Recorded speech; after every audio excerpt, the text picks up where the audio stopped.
色だって直前に決まるわけですよ。ブラックベルトって黒帯って意味じゃないですか、日本の。あとその後刀でしたよ。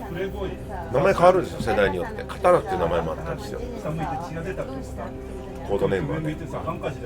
なんか黒帯ってプロって意味で、なんかプロ仕様みたいな意味なんじゃないですか。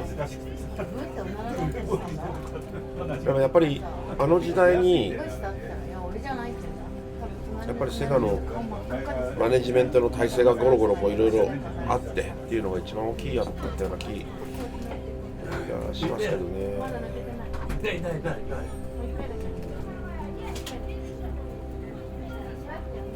大川さんっていう人がどういう人かっていうのを日本でもあんまり知られてないです、そのゲームクリエイターのようにはね。フィラントロピストってもうパトロン的な活動もされてたんじゃないですか。大学に投資されてたりとか。そうですね。そのセガって会社はもともと知ってるか知らないけどアメリカの会社なんですよ。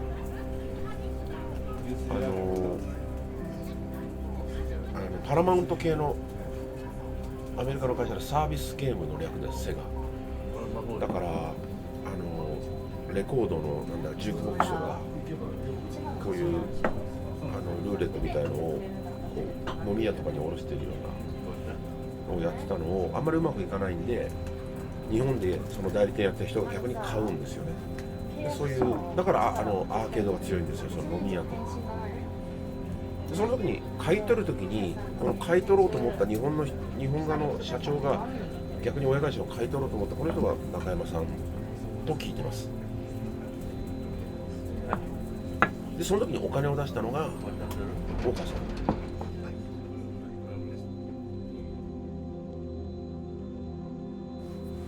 シーマンはねドキュメントいっぱい残ってるんですけど、もうだいぶ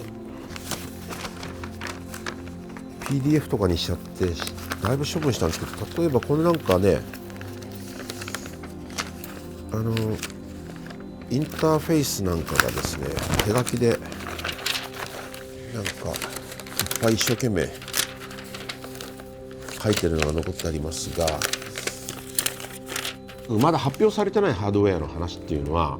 人間関係の中でちょっとずつ聞こえてくる。多分97年ぐらいだったと思うんですが、僕の友人ゲームクリエイターである飯野健二君から、一本の電話をもらいまして、セガの副社長と一緒に食事をしないかと。で僕はその時に PC とか Mac のクリエイターだったので、セガの人と食事をしてもあまり共通の話題はないかもしれないなと。シムタワーみたいなものはセガサターン版とか出てはいましたけれども、オリジナルバージョンをコンシューマー向けに作ったことがなかったので、あんまりいい話ができないかなと思ってはいました。だけども実際にその入間尻さんっていう当時の副社長の人と飯野さんと僕と3人で六本木のレストランで食事をしたのを覚えていて、その時にセガの新しいハードの話を聞きました。でその時入間尻さんは、やがてセガの社長になる人ですけれど、セガのゲームのラインナップを変えたい、もっと変わった一般の人が入ってきやすいようなマニアックじゃないそういうマーケットにしたいってことを言ってましたね。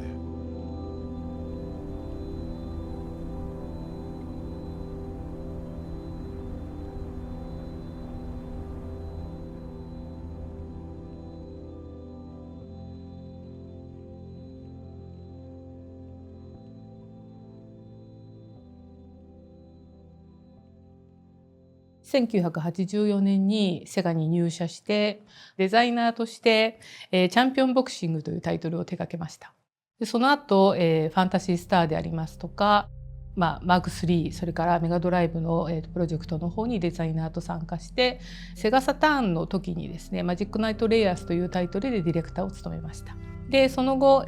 ドリームキャストではエターナルアカディアというタイトルでプロデューサーを務めてきました。当時を思い出すと、ちょうどまだすでにエターナルアカディアの元となる RPG のタイトルを多分サターンで作ろうとして企画を進めていたところだったと思うんですね。でそこでただドリームキャストのプロジェクトというのはまだハードを作る段階でも秘密の状態だったので、違うプロジェクト名もついていましたし、あまりいわゆる一般的な社員には知らされることなく進めていました。ゲーム業界に入ったのは今から26年前で、入った時は、ゲームセンターというところの機機を作るところで、一番最初に作ったのは、ジェラシック・パークっていうライド系のコンテンツを、1年目で作って評価されたタイトルとしては「トップスケーター」ってスケボーのタイトルを1996年かな、ちょっとうろ覚えですけどそこに出して、で、ちょうど2000年に入る前の段階で、クレイジータクシーっていうのを作って出すって頃が多分ドリームキャストが発表されてとか、そういうふうに、なんですかね、世に発表された時期かなっていう感じですかね。ちょっとあんまり覚えてなくてですねどのタイミングで聞いたのか言ってもそんなに多分ユーザーさんと僕はずれてないと思ってまして、要は本当に下も下のペイペイだったのでそんなに早く情報を何か僕がキャッチしたわけではないですね。当時は、セガサターンがリリースされてまだ半年経ったかどうかぐらいの時期に僕入社しまして、初めに配属されたタイトルが、当時開発中だった「パンツァードラグーンツバイ」というタイトルですね。でそこで一ゲームデザイナーとして、ボスキャラクターを当時はゲームデザインしてました。でその後に配属されたのが、アゼルというパンツァードラグーンシリーズの RPG ですね。そのタイトルに同じくゲームデザイナーとして配属されまして、そこで、バトルシステムを作りつつエネミーのゲームデザインを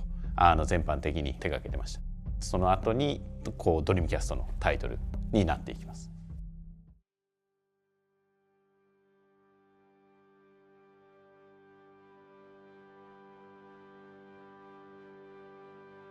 私のデビューはどっちかというと漫画なんです。やっぱね漫画家ってね将来がそんなに安定してないのですよ。メガドライブが出てセガなんかかっこいいなっていうのがずっとあったんでね、91年の入社だと思いますね。セガに入った時点でサターンのねST これなんて言ってたかな、サターンの話も出てたぐらいなんで噂としてはずっと聞いてたんです。だからどっちかというと作ってはいる、それがどんなものかっていうのがわからないっていう状況の方が長かったと思います。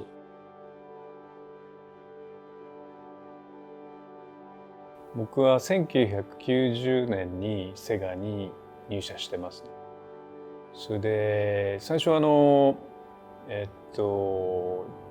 第四研究開発部っていうそのアミューズメントをやる開発部でそこにプランナーとして配属されて、で1997年だったと思いますけどセガラリー2を作ってる時に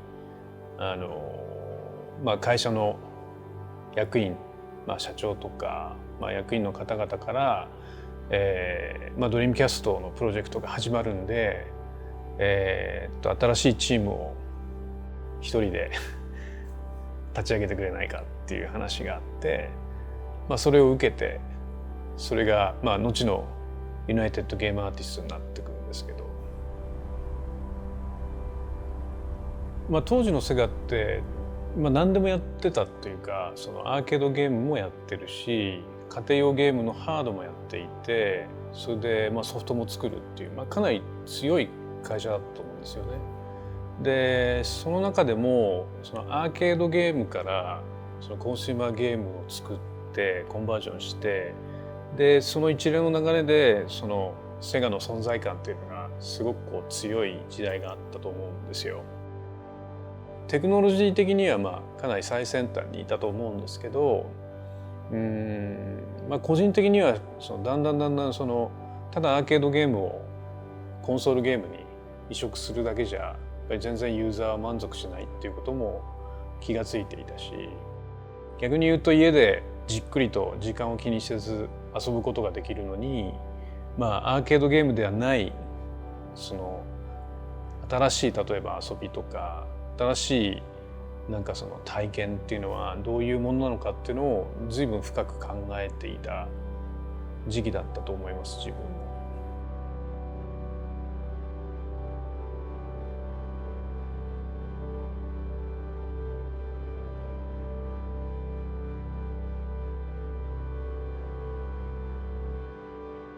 1989年にコナミに入社するところから始まるんですけれど、アーケードゲームを作ってたんですけれども、その後トレジャーに入ってからは、メガドライブで数本作って、で順当にサターン作ったり、途中で任天堂64とかを挟んだりするんですけれども、その後またドリームキャストに戻ったりっていうことで、セガハードっていう意味では割とメガドライブ以降は順当に作ってきてる感じでしょうかね。ゲームプランナーとして入社してアーケードの小型ビデオの部署に配属になり、1本ディレクターでリリースした後に鉄拳2のプロジェクトにアニメーションのディレクション的な立ち位置で配属され、で鉄拳2大ヒットした後に今度ソウルエッジの方に携わっていきます。でこれはゲームディレクターとして配属され、でその後鉄拳3にアニメーションディレクターとして配属され、でそのまた流れでソウルキャリバーの方にゲームディレクターとして配属されるようになって、ずっとディレクターをそこまではずっとしてきてる感じですね。ちょうどレイディアンシルバーガンを作っている最中だったと思います。新聞の一面広告に「セガは倒れたままなのか」というキャッチコピーで確か広告が載ったと思うんですけれども、ドリームキャストのゲームを作るまでにはまだ時間が結構かかることになるんですけれども、当時としては割と新しいハードウェアが出るということでワクワク感みたいなのはありました。トレジャーが始まった時にメガドライブで作るっていうことを言われてガンスターヒーローズを作るわけですけれども、その後割とそのセガさんとの付き合いみたいなのが結構多くて、で割とトレジャーの中ではセガのハードっていうとメインでやっているっていうイメージがすごく強かったんですね。セガさんとの付き合いの中で続けて作っていこうっていうような雰囲気の流れがあったので、弊社の戦略上いつも業務用を出した後に家庭用を出して結構面白いビジネスで今日まで来てるんですけども、じゃあソウルキャリバーの業務用をどのハードで出すかっていうお話に会社の中でなって、一方鉄拳はそのプレイステーションのプラットフォームでずっと出し続けてる状態だったので、ちょっと目先を変えてというか、もうちょいその広い意味でいろんなプラットフォームで打ち出すためにソウルキャリバーというのをちょっとドリームキャストの方で出してみるのはいかがだろうかというのがいろんなとこからオファーがあり、ドリームキャストの発売の後にじゃあこっちの方でソウルキャリバーは行ってみようっていう話になりましたね。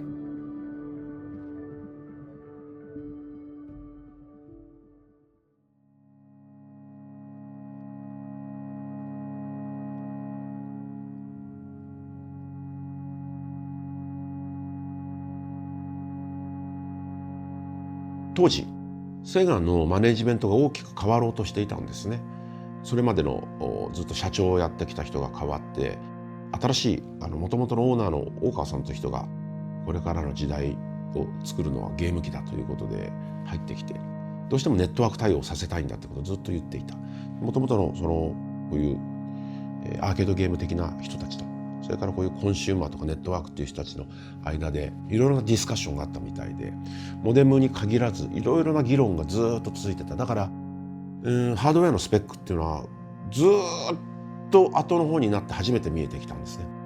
当時からユビキタスっていう言葉をもうかなり昔からユビキタス社会というものが実現されるというようなことを口にされているすごく先進的な方でしたので、その方の新たに世の中を変えていくぞっていうスピリットというか、そういうものが理念というものがすごく反映された象徴だったんじゃないのかなとドリームキャストは考えてます。で大川さんのドリームが、結構いっぱい入ってるんですよ。ただその大川さんのドリームっていうのはやっぱりセガが本来醸し出していたね、なんか真っ黒くてね16ビットとか書いてあるオルタナティブなイメージとは若干ね合わないところもあった。でも当時もしもねコンシューマー機で天下を狙おうと思ったらオルタナティブではね天下取れないんですよ。だから何らかの形で打って出る必要があって、それが思い出してほしいんですけどもね、セガのね SG1000、1002、マーク3まで白いんですよ。でだんだん自分の世界に気がついていて、マスターシステムから黒いんですよ。メガドライブも真っ黒け16ビットって書いてあって、でさすがにやりすぎたかなと思ってサターンでグレーになって、ドリームキャストで白になって正気に帰っちゃった。だからね帰らなくてもいい正気に帰っちゃったみたいなのがね私のドリームキャストへの印象っていうのがあります。方針としては分からなくもないんだけども本来日の元に出てはいけないそういうなんかこうね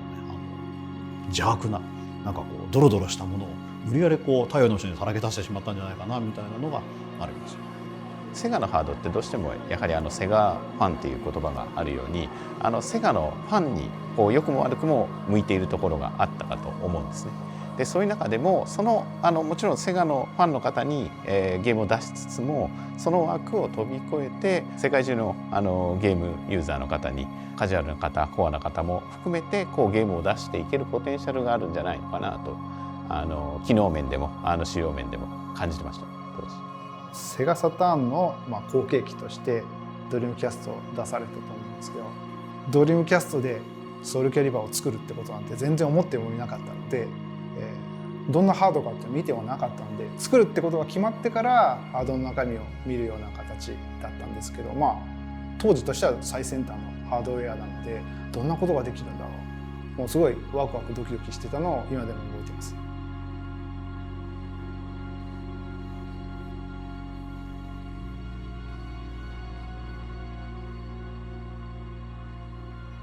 パワー VR というビデオチップを積んでいたと思うんですけれども、このパワー VR というのがモデルの中に半透明を使ってたり、そういう時にも相当する必要が一切ないというビデオチップでして、当時私たちの方のポリゴンを作るという、3DCG の技術というのがとても低かったので、初めに作るポリゴンのゲームとしてはものすごく最適なと言っていいぐらい、ビデオっていうかグラフィックの部分に関してはものすごく環境が良かったと思います。作るのが優しかったんですね、割と。特に、演算機能であるとかっていうのはすごく優れたものがドリームキャストでは作られていたので、そのためにそうですね、我々ハードメーカーでしたので、あるハードにある機能は全て使い切るというか、全てを使わなければならないというような、義務といったらあれですけど、それがやっぱりハードメーカーの、開発の人間には課されていたと思うので、そこを全部使い切るような企画にしましたけど、当時はサターンで作っていたスペックだったので、それを、ドリームキャスト用に変えるというのも結構な大変だったので、なんかハード動向よりかは RPG をいかにしてドリームキャストで作るのかっていうことにすごく終始してやっていたような気がします。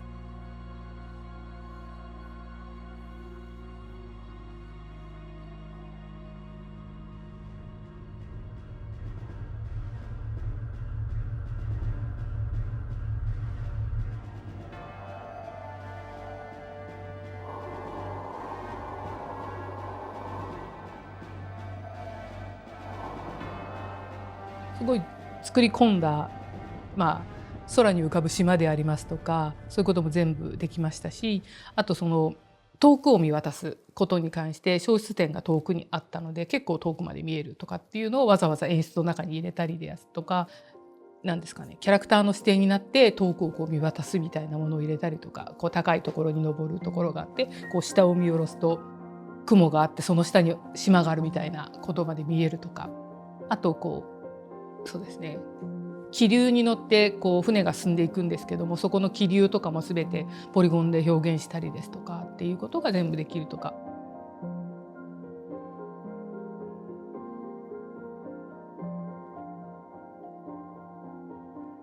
なんていうのかな、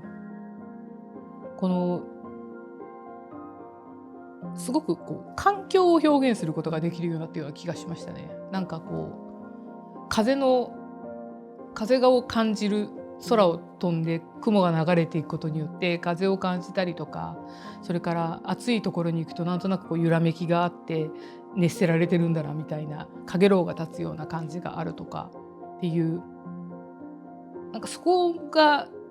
なかなか表現できなかったものがドリームキャストぐらいの時代になってくるとだんだん表現が可能になってきたのかなと思いますね。今だったらもっと進んでるでしょうけども、その当時にしてみたらそういうのを初めて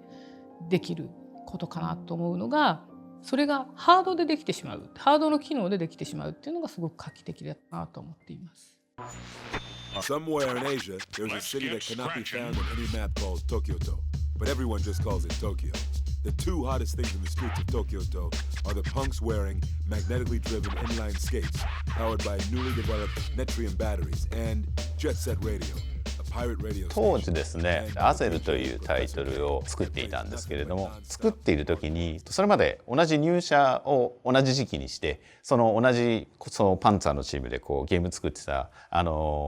アーティストのですね、上田龍太という人間がいまして、その上田っていうのがキャラクターのラフを描いて僕にこう見せてくれたんですね。で、いろんなキャラクターのラフだったり、あるいは世界観のコンセプトがそこにあったんですけど、その絵をもとにゲームを作らないかと一緒にっていうところが全てのスタートだったんですね。でその時にはまだゲームの企画にもまだなってなかったんですけど、そのアートがとても魅力的で、それが後々ジェットセットラジオっていうゲームになっていくんですけれど、そのキャラクターの原型がそこに書かれていて、そこからじゃあどんなゲームにしていこうかっていうのを上田と2人でいろんなアイデアをこう出して何かしら輪郭を作っていったっていうのが全ての始まりでした。で一つポイントだったのが、このチームは非常に若いチームで、ほぼ30代の人間がいなかったんじゃないかな。全員20代の、スタートした時は20代でしたね。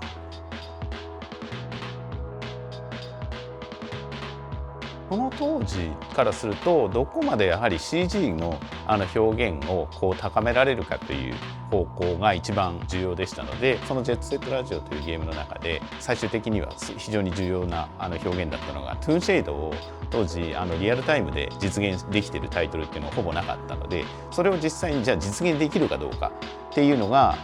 普通にまともにやったらできなかったんですけれども、上田はじめとした何人かのアイデアによってこういう方法だったらできるんじゃないかっていう方法が見つかりまして、さらにその時にハードを要は自社で作っていたっていうことがいきまして、このハードの特性あるいはチップの特性だとこうなるからこうすればできるんじゃないかっていうのを実際にハードを設計している人間も含めて話をして実現したっていうのがトゥーンシェイドの技術だったんです。それは大きかったですね。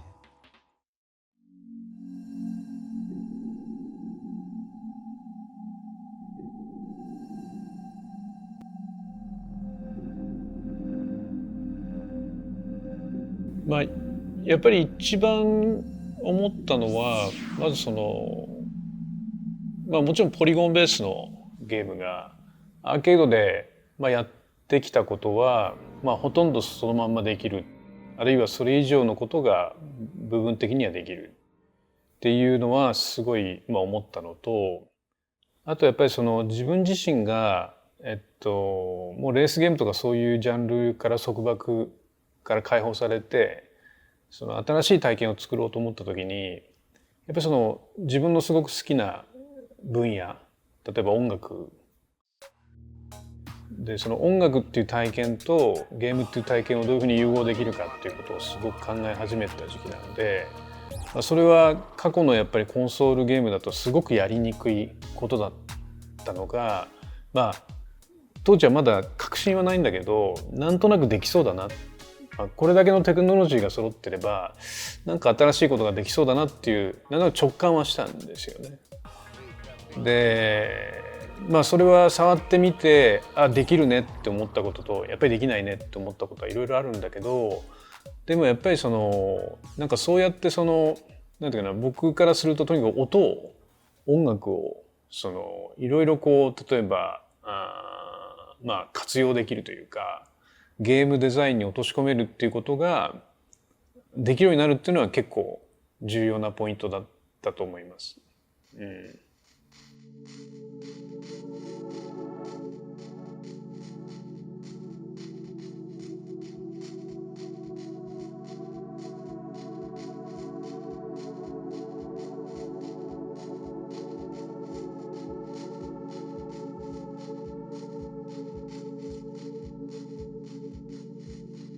音をもっとやっぱり細かくいろいろとチューニングできるというか、ゲームプレイに合わせていろいろ簡単に言うと音をすごいバラバラにして、それをゲームプレイと合わせて組み合わせた時に、気持ちのいい音楽として組み上がっていく感覚とか、なんかそういうことがまあいろいろやっぱりやれるようになったっていうのはすごい大きなジャンプだったと思うんですよね。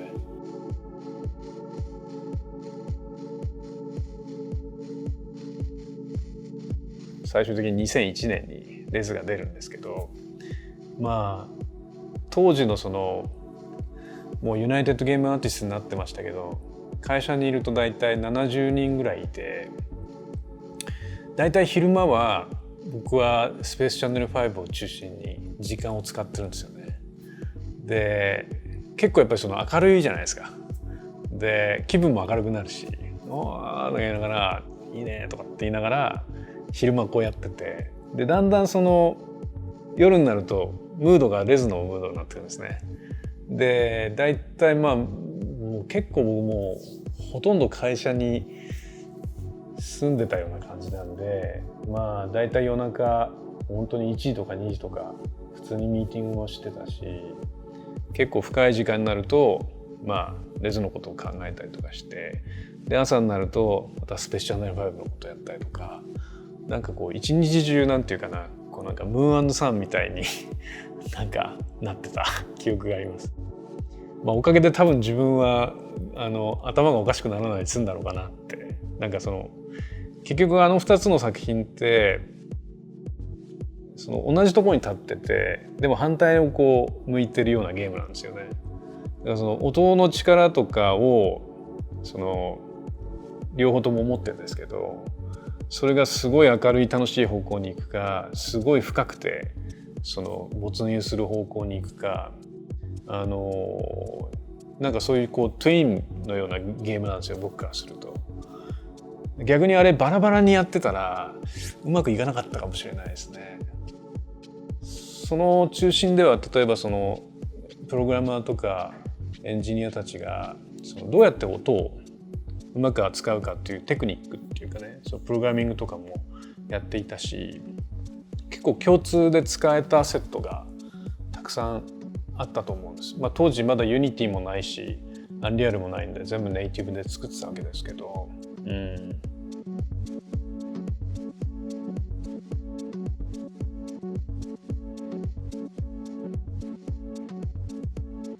ちょっと他の皆さんがどういうふうにやってたかっていうのは分かんないんだけど、僕なんかは例えば渋谷にいて、そうするともう例えば別に夜中だろうが何時だろうが、まあ人と会うことも結構たやすいですよね。だからまあ例えばもう亡くなっちゃったけど、例えばその D の食卓を作ってた井野健二君とか、あとシーマンの斉藤さんもそうだし、あと例えばセガの Z セットのまあ当時まだ若かった、みんな若かったんですけど、例えばまあ仕事終わってからちょっと寄っていろいろ話し合って、なんかまあみんなで例えばそのまあいろいろこうなんていうか相談するとか、なんかコミュニケーションするっていうのは結構やってたような気がします。外部の人も含めて。今それまでのゲームの市場になかったようなモチーフのものを実現させよう。でそれで10代20代の若者に対してこうかっこいいって思ってもらえるようなものっていうものを目指していこうっていう思いがありまして、その中からもちろん我々の引き出しから当然東京の街がモチーフになったりですとか、あるいはそこでストリートカルチャーのこうインラインスケートってものがモチーフになったりですとか、あるいは壁に書くグラフィティっていうものがモチーフになったりですとか、あともちろん音楽もヒップホップからこうブレイクビーツからっていうようなものをこういろいろと取り込んで、それ以外にもいろんなアイデアがあったんですけれども、それをこう一つにまとめていく作業っていうのが当時のまず一番重要なことがその一つでしたね。もう一つが一方ゲームデザインっていう観点で申しますと、当時ゲームがセガサターンですとかプレイステーションで 3D 化されて、で当然 PC のゲームも 3D 化されてって中で3D の空間っていうものでどういうふうに遊んでいくのか、面白さを作っていくのかっていうところが一つゲームデザイナーとしては大きな課題だったんですね。で当時僕がよく一つリスペクトしてて、さらにそれとは違うものを提示したいなと思ってたのが、一つはトゥームレイダーであり、もう一つがゼルダの伝説の時のオカリナ。この2つは非常に研究してましたし、非常にリスペクトしてましたね。その2つが持ってるゲームデザイン、その 3D 空間の中で遊ぶっていうのはこういうことだっていうものをとは違うものっていうのを我々何か新しく提示できないかっていうのが非常にこだわってたポイントですし、非常に試行錯誤して胃の痛い思いをしたポイントではありました。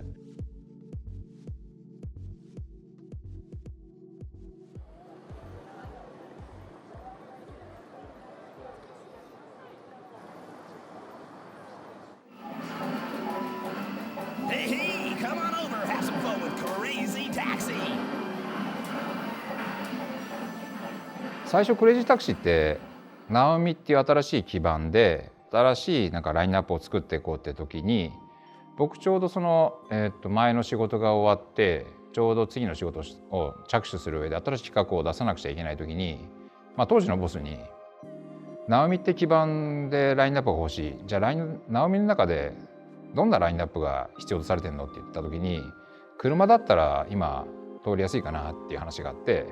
じゃあタイヤ4つついてれば何でもいいんだねっていう話を当時のボスにして、いいよって言うから、なんかレースゲーム作るのもつまんないなと思っていて、なんか街の中で暴走するような新しいなんか楽しみの躍動感があるコンテンツ作りたいなっていうことで、提案したのがクレイジータクシーであって、実はその時にはドリームキャンプスに移植するなんて実は考えてなく、ナオミでゲームセンターより機器として、成功する、世に届けていくってところに集中してやろうって形で進んでたんですよ。で1999年かな、2月に、ゲームセンター用機器として出して、評価も非常に高く、特にアメリカヨーロッパでは、非常に人気が出た背景もあり、ドリームキャストに移植してくれという社内的なオファーがたくさん来て、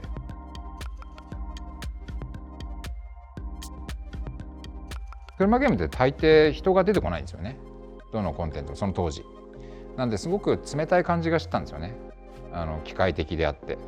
でやっぱり人が出て楽しげな動きのある画面が作れるといいなっていうのが、作り側のコンセプトとしてはそういうところを持っていったというか、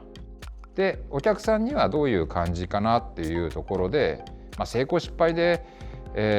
ーム的にいい悪いことだけを楽しむんじゃなくて、失敗してもなんかこうすげえ激しく吹っ飛んで楽しいやとか、曲を聴いてなんかノリノリでプレイするだけでも楽しいやとか、とりあえず本当になんか街を暴走してるっていうか、普段やれないことを体感できて、それで気持ちが良くなればいいじゃないっていう、そういうことを意識しながら、そういうノリをする人たちがどういうことで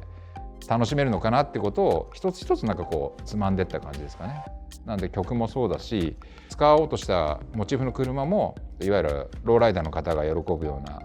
その横乗り系って言ったらいいんですかね、そういうものを使ってうまく消化させていこうとかで、舞台も本当になんか青空でピーカンでスカッとするようなイメージを大切にできるような、そんな街ってどこだろうってサンフランを選んだりとか、全てはなんか楽しく、どんな下手でもうまくても楽しいコンテンツになるように作ったっていうので、その集合体ですかね。もともとゲームセンターでもそうなんですけど、ちょっとしてもかじっても美味しいっていうふうにやって、でも一番重要にしてる、作り手として重要にしてるのは、でも奥が深いゲームデザインになってるっていうのも、そこはなんだろうな、こだわりというか意識して作ったのも、さっきと言ってることちょっと相反するところもあるんですけど、本音ですかね。最初はバーンってぶつかってバーンって跳ねたりとか、わーとか、なんかちょっと早く着いたらなんか客がバーンって喜んでくれてわーとか楽しいけど、そのうちはなんかこう今はこうすり抜けてコインをたくさん狙った方がいいのか、それとも短時間でこう目的地に着いた方がいいのかとか、それが瞬時瞬時で選択肢が変わったりとか、あとはお客さんの行き先もバンバン変わるようなシステム組んだのも、なんかその毎回ちょっとした動き、お客さんがやった動きの時間差によってもうプレイが変化していく、そういうことをすることによって常にどの選択肢をユーザーは選ぶんだろうっていうところを提供して投げて、君はどっちを選ぶっていうところで、なんだろうな、戦略性をつどつど考えていくような、そういう深深みがあるゲームデザインっていうのを掘り下げてやったんで、まあチームの中ではクレイジータクシーって言ってるけど頂点のこの人はクレーバータクシーになってるよねっていう、そういうゲームデザインになってるんじゃないかなって、まあ、それがこだわりだったりもするのかなって思いますけどね。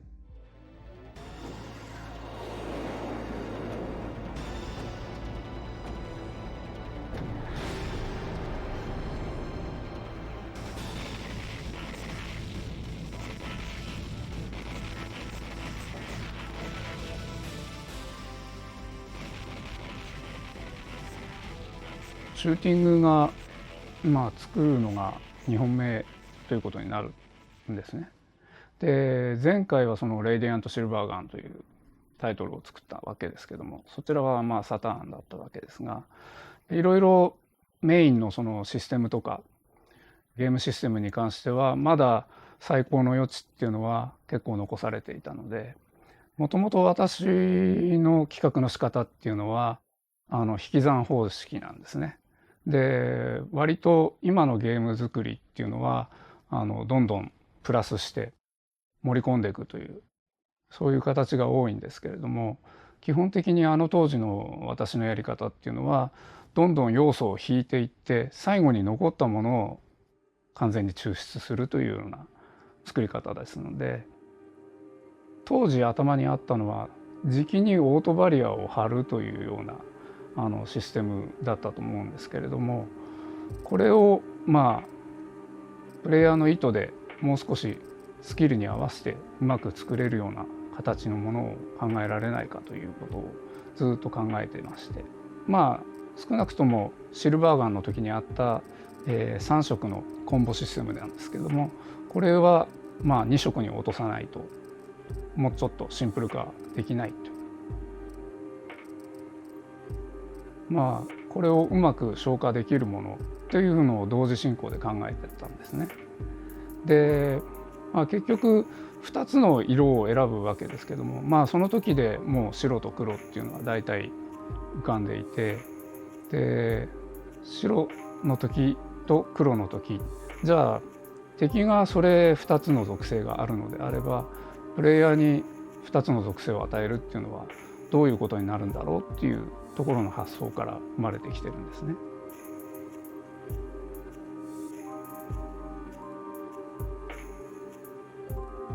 もともとがアーケードゲームとして出したものですから、ナオミという互換基盤で、それもアーケードゲームっていうことからすると多少当時のものとしてはそぐわない部分はあったのかなっていうふうには思ってますけど、基本的な考え方というかコンセプトというかそういった部分としてはやっぱり同じようなシューティングが何本かある中で裾野を広げたいという感覚はあったので、そこはいろんなゲームがあっていいんじゃないかと今でもやっぱそう思ってますし、作る時にやっぱそういう感性は残したいなっていうのはすごくあったんですね。たくさんのゲームセンター買ってもらったんですけれども、やっぱりちょっと遊ぶにはシステム的に複雑に見えた部分もあるでしょうし、そういったことからあまりプレイしてもらえなかったかなっていう部分もやっぱり多くて、ですが、その後そのドリームキャストに持っていく段階での話としては、実はまだドリームキャストで出さないのっていう話が外部の方から、いや当時販売を担当してた ESP の営業さんからもそういう話が結構来ていて、コンシューマーだったら買ってくれるんだっていうような、そういう感覚っていうのはすごくユーザーからの反応として感じられてたんですね。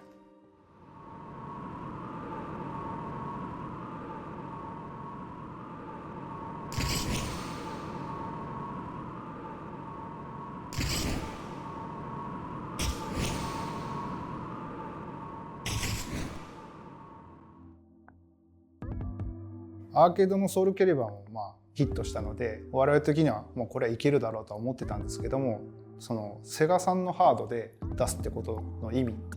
ですね。我々、当時としてはナムコという名前だったんですけど、ナムコとうちの会社の、看板タイトルとしてセガさんのハードにソフトを供給するっていう意味合いを結構自分としては重たく受け取ってて、これは、当時も覚えてるんですけど、生半可なソフトを出すことは許されないぞと、本気でいかないと、ガチンコでいかないとダメだと。でかたや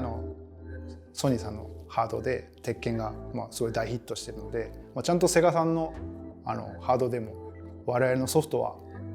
第一線級のものであるというものを打ち出さなければいけないというすごい個人的なミッションというか個人的な思いがあって、それを現場の人とも結構そこの認識は同じだったので、これは業務用は業務用であるんだけど、業務用以上のものを提供するっていうのはいかがだろうかというようなものが自然と企画に落ちてきた感じですね。なのでゲームの内容もドリームキャストのハード用にもう一回リチューンされてるんですね。今だと考えられないと思うんですよ。操作系から何からボタンの押し加減とかレバー倒した時にどうキャラクターが動くとかっていうのをドリームキャストのコントローラーに合わせてものすごいリチューンされてるんですね。当時ドリームキャストにビジュアルメモリーっていうのがあったのご存知ですか？メモリーカードのところに液晶がついててミニゲームができるやつあったんですよ。あそこも手抜いてないんですよ。実はソウルキャリバーのビジュアルメモリーのゲームとかそこら辺のミニゲームもめちゃめちゃよくできて、当時としては自分で言うのもなんなんですけど、あそこもガチンコでいってる感じなんで、ドット絵とか私も描いてました。また一個思い出しました。釣りコンだったんですよ、ドリームキャストに。プログラマーはやっぱね、これも対応しなきゃいけないって、釣りでちゃんと縦切り横切りできるんですよ。あれ実はプレイできるんですよ。で釣り込んで最後までクリアできます。本当に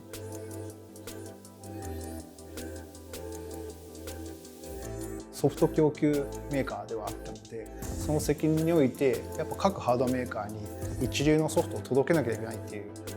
その責務はすごく感じてたので、本当手を抜いてはいけない。もう可能な限り時間と予算の許す限り最先端のことをしなければいけないというふうに思ってましたね。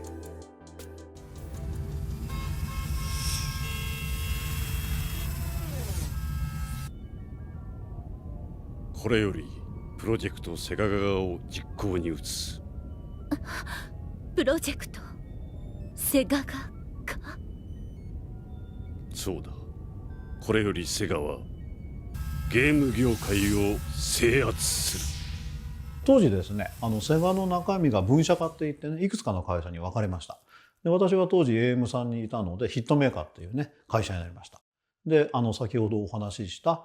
今このセガサミークリエーションにいらっしゃる小口久夫さんが社長になって、ちょっとなんかやってみようじゃないかっていう機運があったので、じゃあうちはアーケードに限らずコンシューマーもちょっとやってみ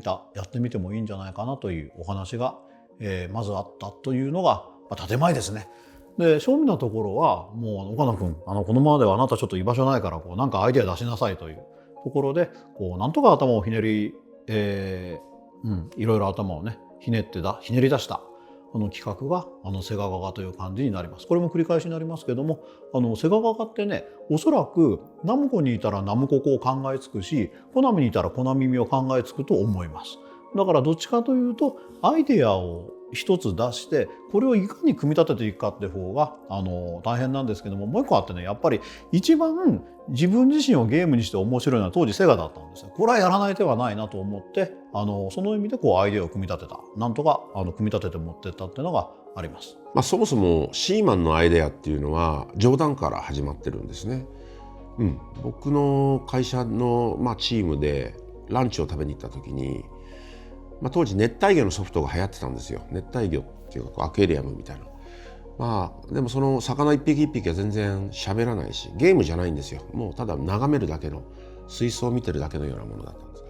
あれをエンターテインメントにするとしたら、僕だったらこんなことやるよ、僕だったらこんなことやるよっていうのをふざけてジョークで話してたんですね。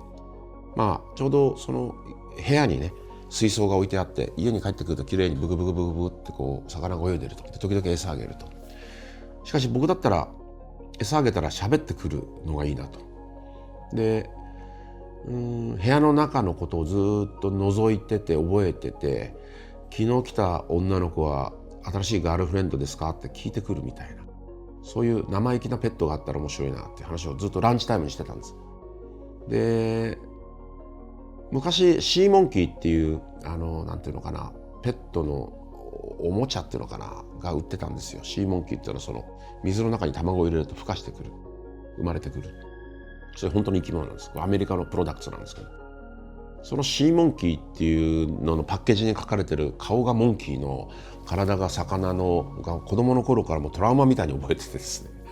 まあだから僕が作るんだったら顔は人間ですと喋るからね、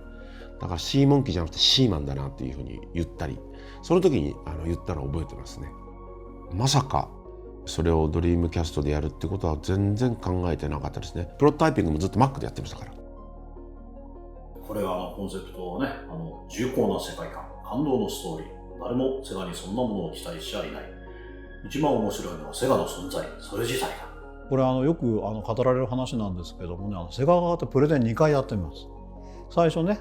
社長の前でプレゼンって大受けして、面白かったっていうのは冗談だと思ってるのね。はい、ありがとうって言って帰って、あれみんな本気だと思ってないか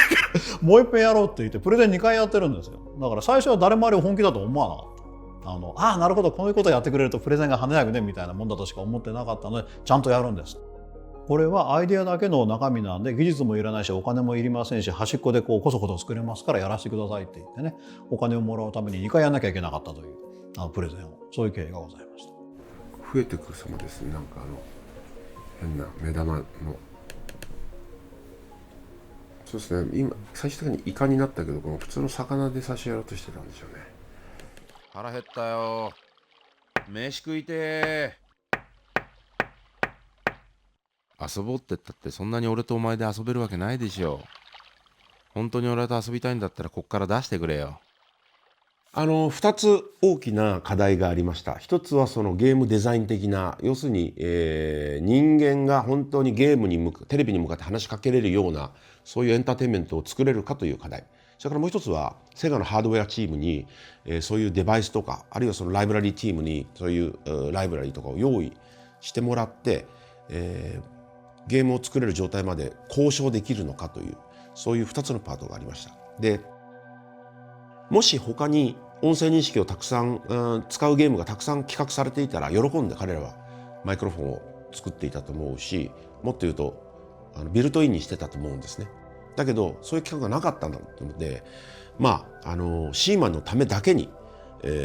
設計チームが動いてこういうマイクロフォンを作ってくれました。だからシーマンのドリームキャストについていたマイクロフォンっていうのは形とかデザイン的にはあんまり綺麗じゃない。これはしょうがないと思ってますが、もうシーマンのためだけに時間がない中で作られたものでした。でもそれを用意するということに関してはセガはものすごい協力的でした。僕はびっくりしました。セガっていうのはやるとなったらみんな喜んでやる人たちで、嫌だとかこれは違うとかっていう人は一切いなかったので。メタフィクションってありますよね。ゲームにおけるメタフィクションがね、やっぱりチャラいもんだったらね、後続に申し訳ないですよな。だからもう二度と、ゲームでメタフィクションなんか作れないにしてやろうぐらいの勢いで、踏み込みだけはちゃんと踏んでやろうと思いました。で、幸いなことにセガはそういったネタの保護だったんでね、もうほっとくだけでこうネタがいっぱい集まってきて、であれ実はセガ側っていうのはできてる最中ほとんど誰にも見せてない。である程度できたところで持っていてみんな絶句してね、これなんとかしようって言ってあれ結構なんか怖いもんなしのゲームに見えますけれども、一番やばいところのネタはねやっぱ2割ぐらい削ってんだね。だから最初はそこら辺もなんかこうセガに限らずね、なんかドラクエとかさ、そこら辺もこうパロディにしていいんじゃねみたいなことやってたんだけどね、さすがにやめようってことになってね、そこら辺のネタを上手にカットして出してるみたいになってます。だからお話の返事としてはメタフィクションであることをちゃんと全うしようっていう、そういう答えになりますかね。シーマンというゲームは目立ちたかったので、他のゲームとは違う存在になりたかったので、ゲームの抜本的な軸を3つ逆のことをやりました。一番最初の逆はゲームキャラクターっていうのはピカチュウみたいに可愛い、だけどシーマン気持ち悪い、この逆ですね。2つ目は普通はプレイヤーはテレビの中の世界観にこう見てるわけですよね。でこうなんかコントローラーで操作してるんですけど、シーマンの場合はですね、テレビの中から自分の部屋が覗かれている感じだから、覗いてるっていうよりもこう向こうが話しかけてくるんで、なんで俺のことを気づいてるんだっていうね、その逆ですよね。3つ目の逆は、シーマンは現実のお前何やってたのさっきまでってプレイヤーがその自分のリアルのことを話さなきゃいけないっていう、ファンタジーでも何でもなくて、昨日誰と会ってたのとかですね、今日何食べたとか、そういう現実社会のことをゲームと話すというですね、その逆、ファンタジーじゃなくてリアルって、この3つの逆をやったんですね。だからすごい不思議な感覚になったと思います。セガ側において開発の社内スタッフっていうのは、これもう私しかいないと言っていいと思います。もう多分あれを作ろうという人はいなかったでしょ。だから企画が通って予算が下りて、なんとかこの予算の範囲内で作ってくれる秘匿な会社を探そうという、そこから話が始まっております。とにかくね、お金はそんなにないのですよ。だから一つのシステムに注力してこの完成度を上げることはできない。これは最初から。だからこれをゲームとしてなんとか見せるためには、日本では幕の内弁当って言ってますけどね、ご飯があって魚が乗っててコロッケも入っていて、ここにちょっとこう甘いものもついてるみたいなね、ある程度いろんなものがバラエティパックみたいに詰める形にしないと成立しないであろうというのはもう最初からありました。だから企画の頭から RPG があってシミュレーションがあってアドベンチャーがあって、これをなんとか融合する形で一つにまとめられるんじゃないかなっていうのは、これも最初から考えていたところです。で結果的にセガ側って見てるとお分かりいただけると思うんですけども、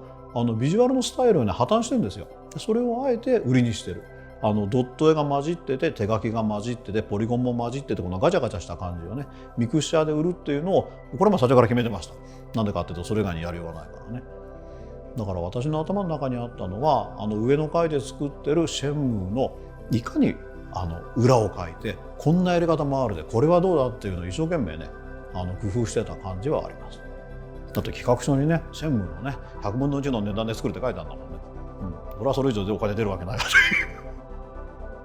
う感じでございました。なんか不思議な世界観を作りましたけど、楽しかったですし、あんまりクリエイティブに苦労はしてないです。もう嘘をつくのは僕大好きなんで、ああいう嘘を嘘で塗り固める、でもっともらしい化石作ってこうやって飾るって楽しかったですね。ゲーム作りよりもあれが本当に楽しかったですね。だからシーマンの作りの中で僕の唯一の楽しみは、そのストーリーを作り上げて勝手にそのファミ通っていうページに毎週リークして、なんだこれって言いながらずっとゲームマニアは読んでるわけですよ。本当はね、新しいゲームの情報が読みたいのに、謎の化石とかね、ホルマリン漬けとかね、それをずっと入って、なんだよこれっていう、本当に資源の無駄遣いだよって言われながら、無駄なページをね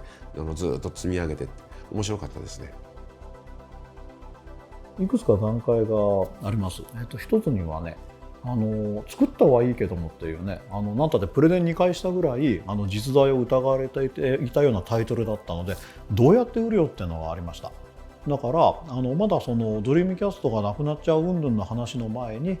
当時のねセガの広報の竹崎さんのところに行って、こんなのあるんだけどもって言ったり、いろんなファミ通さんとかねゲーム会社に行って、こういうのあるんだけどみたいなお話をさせていただいたり、佐原君だかな、当時ね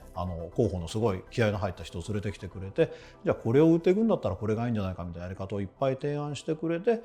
なんとかこれを商売として出せるんじゃないかなってまとめていったのが第一弾としてあります。で2つ目に、それやってる最中にご存知の通りセガがドリームキャストやめちゃったという。でこれがねもう逆転ホームランみたいな追い方になってね、ちょうど作ってますよ今っていうねで話になって、当時笑っちゃうんだけど、本当ワールドビジネスサテライトみたいなテレビのニュースとかね、スポーツ新聞の一面とかに載っかっちゃってね、別にそれを目指して作ってたわけじゃないんだけどもね、もうたまたまこう世の中の流れと一致しちゃったもんで、セガ側ってね広告宣伝費が3万円なんですよ。すごいでしょ。で3万円のうち2万円はね、私がその時被ってたねプロレスのマスクのお金なんですよ。もう要するにお金は全くなかった。でもあそこでセガがドリームキャストやめちゃうっていうお話をしてくれたおかげで、もうただでそれに全部乗っかってわーいみたいなねところは正直ございました。だからあれはもう本当に作ってる最中はセガってこんなんじゃねという気分でしかなかったんだけど、集合無意識みたいなもの